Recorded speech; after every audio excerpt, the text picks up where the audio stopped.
Magandang gabi po. I am very sorry that this thing happened. No, basta when I went to the hospital yesterday, 6 to 7 p.m., wala pa po akong news na ako po ay positive because I got the call at 9 p.m. Hello?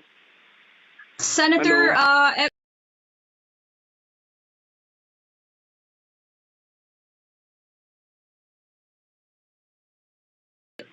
MMC's medical director, Dr. Saturnino Javier, was saying that you were irresponsible and reckless for going to the hospital last night. Kahit po daw dapat naka-self-quarantine na rin po kayo or isolated na po kayo because you already have had symptoms of COVID-19. Ano? Well, hindi po kasi, hindi ako umuubo. I have no cough. And then, yung movement ko kagabi, I deemed it to be essential kasi sinasamahan ko nga yung wife ko na supposed to be manganganak na. So, and then she's still there in Makati Med. So, I will not debate with Makati Med. Ang pakiusap ko na lang po is not to discriminate against my wife and the child in her in her tummy, and then take care of her. Kasi anyway, nung nalaman ko naman, tumawag ako kaagad sa OB na doctor, and then sabi niya, you have to leave the hospital. Then umalis naman po ako talaga agad-agad. So we followed the instructions, and well, I really did not know I was positive when I went to the hospital to accompany my wife, who we believe was going to give birth the following morning. So that is the overall scenario.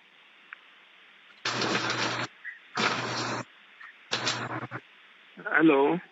Senator, pero di ba po kasi dapat naka-self-quarantine na po kayo? Dapat po naka-self-quarantine na po kayo kasi you were also saying even in your statement, March 14, meron na po kayong symptoms or even fever and konting ubo. Bakit po nasa labas pa po kayo at hindi po kayo nag-isolate ng sarili nyo, sir?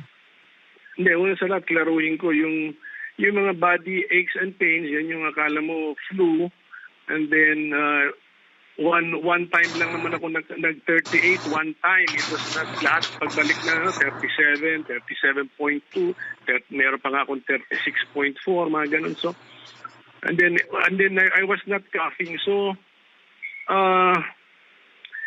yung quarantine kasi for non-essential movement. Ngayon dito, from my point of view, manganganak yung misis mo. Sinong kasama ng misis mo? Di ikaw. So, yun po yun. That is what happened.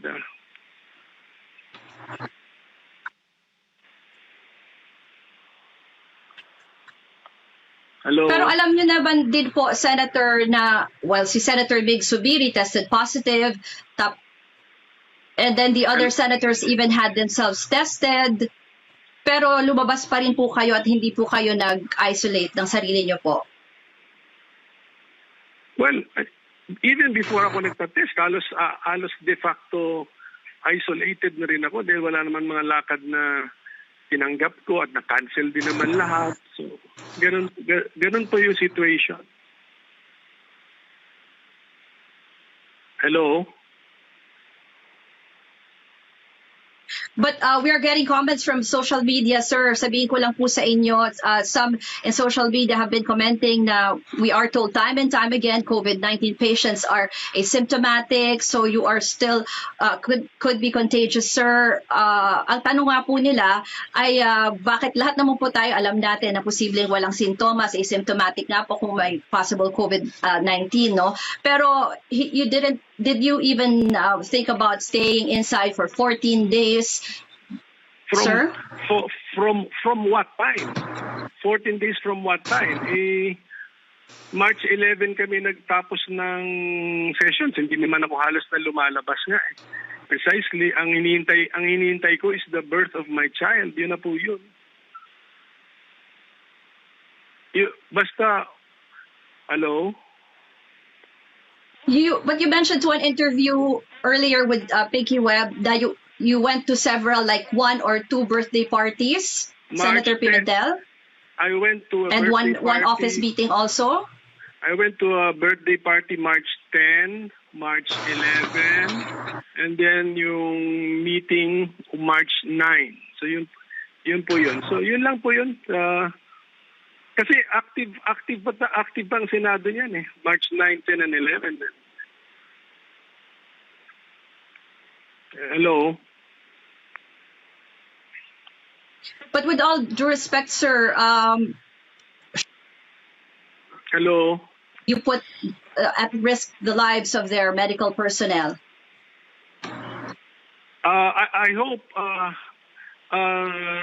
I did not, no, but tama yung ginawa ng Makati Med. I think nakita naman nila yung movement ko sa hospital, very minimal din. I think they disinfected. I'm sorry that this happened, no, kasi farthest from my mind yun. I mean, I am an expectant father. Sinamahan ko yung wife ko without any, was about to give birth, supposed to give birth, and then without any finding na positive po ako. Hello? Oh. Hello? Yes, Senator. Pasensya na po kung medyo may delay dun sa questions. Yes, but I can hear you kasi nga po I'm anchoring from my home here in Quezon City. We're just doing this live online. Good, very Sir, good. ang medyo marami pong negative comments ang yung ibang netizens dito sa ating Facebook Live, no? Ano pong mensahe niyo sila? And also, mensahe sa kanila and also to Makati Medical Center, sir. Well, I beg for the understanding of people. I was accompanying my pregnant wife who was supposed to give birth the following morning, and with no finding that I was positive. Doon ko na lang po talaga nalaman sa hospital na, and I immediately reported it, and then of course I left immediately. Wala nga akong mga extra na kilos po doon sa hospital. So I am appealing to Makati Med kasi my wife is still there to not discriminate against her, give her the proper care. Then